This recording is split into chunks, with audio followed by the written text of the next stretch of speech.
Hi friends, today we're going to read The Three Little Pigs, retold by Dobkin and illustrated by Subash Bajaj.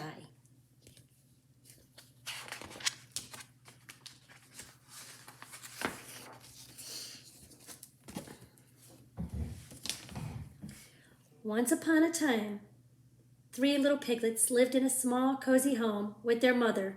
Their names were Porter, Perry, and Parker.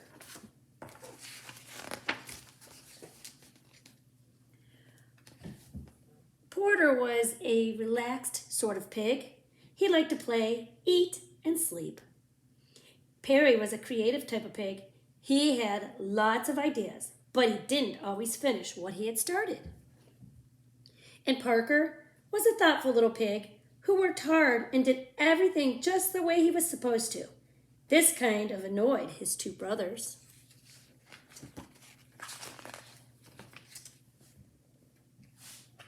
Well, the three little piglets got older and bigger and rounder. One day their mother made a decision.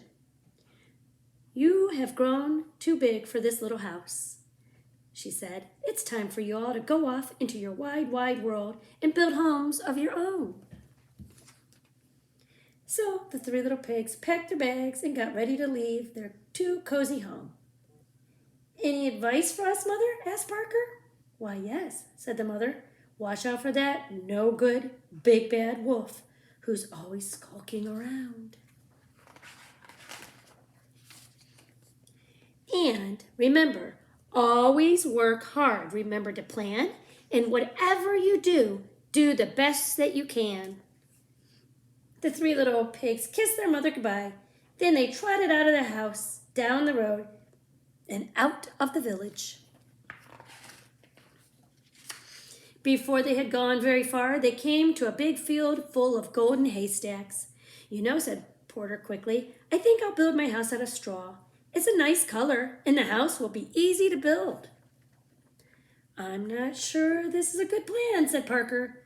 "Will it be warm enough? Will it keep out of the rain? What will happen when the wind is strong?" Porter rolled his eyes. "It will be a great house," he said, "and I'll still have time to play when I'm done." "Then good luck to you," said Perry and Parker, and they continued down the road. Soon Parker and Perry came to a shady grove of trees. "You know," said Perry, "I think I'll build my house of logs. Logs are strong, and I can paint them different colors." "That sounds like a good plan," said Parker, "if you finish what you start." "I will," said Perry, and he waved as Parker continued down the road. Perry stood and looked up at the trees. He said, "Cutting down those trees would take a long time. I'll just build my house from the sticks on the ground instead." And that's exactly what he did. Further down the road, Parker was busily planning his house. He bought bricks and stone and mortar for the walls. He bought strong oak planks for the doors.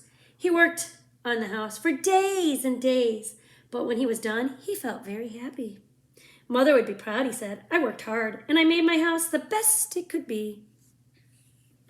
Now, what none of the pigs realized was that someone very bad knew that they had left their mother's house.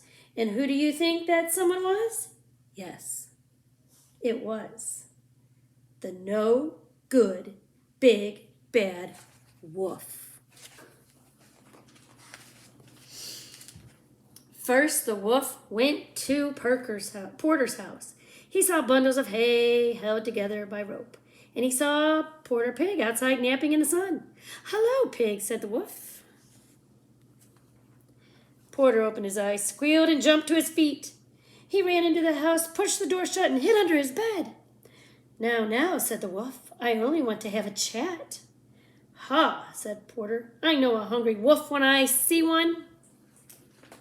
Licking his lips. "It really doesn't matter," said Wolf. Little pig, let me come in." "Are you kidding?" said Porter. "Not by the hair of my chinny chin chin." "Then I'll huff, and I'll puff, and I'll blow your house in." The wolf stepped back, then he huffed, and he puffed, and he blew with all his might. The straw house flew apart. The wolf pounced. The pig bounced, but Porter squealed and ran. Said the wolf. Unfortunate. Did he run off? The next day, the wolf decided to try again. He strolled down the road until he saw a flimsy house made of sticks and twigs. Perry was lying in a hammock outside. "Hello, my little piggy," said the wolf. Perry jumped up in fright. He ran inside his shaky house and pushed a dresser against the door. "Ha ha ha," said the wolf. "Does he really think that's going to help?" He cleared his throat. Little pig, let me come in." "No way," said Perry. "Not by the hair of my chinny chin chin." "Then I'll huff and I'll puff and I'll blow your house in."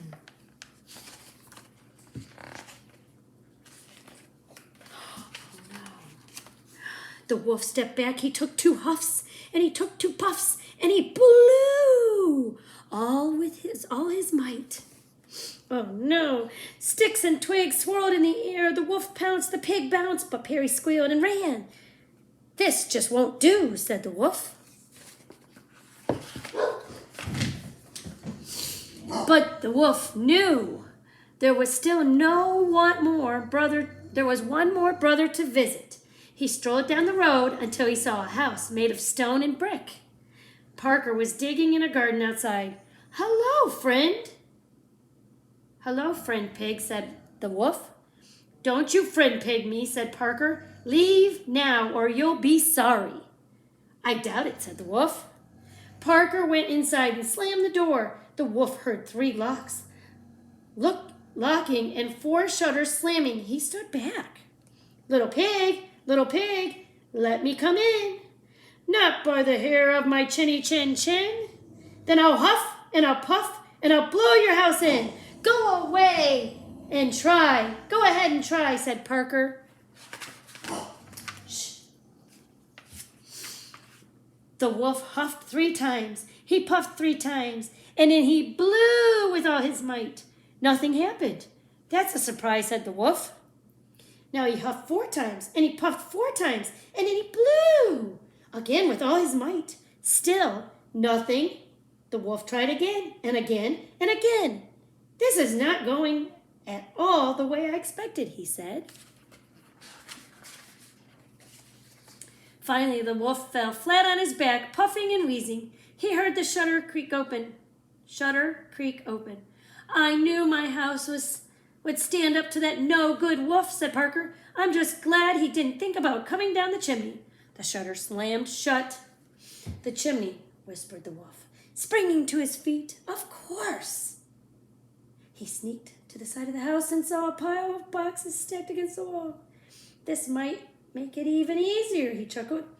He climbed up on the boxes. He crept across the roof. Then he jumped into the opening and slid down the chimney. Wonder what he's going to go down the chimney and do.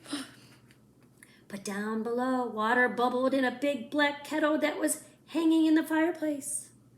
Parker threw more wood onto the roaring fire. "Here I come, little pig," said the wolf. "You weren't so clever after all." "Oh, no," said Parker.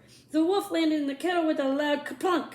Water steamed and boiled around him. The wolf howled in pain and shot right back up the chimney.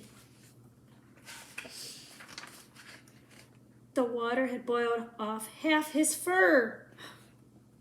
"Oh, no," cried the wolf. He was so embarrassed that he left the country, never to be seen again. Porter and Perry moved in with their brother, and they lived happily ever after. That was a great book, wasn't it? It's a little different than the other story we read earlier today. I hope you enjoyed.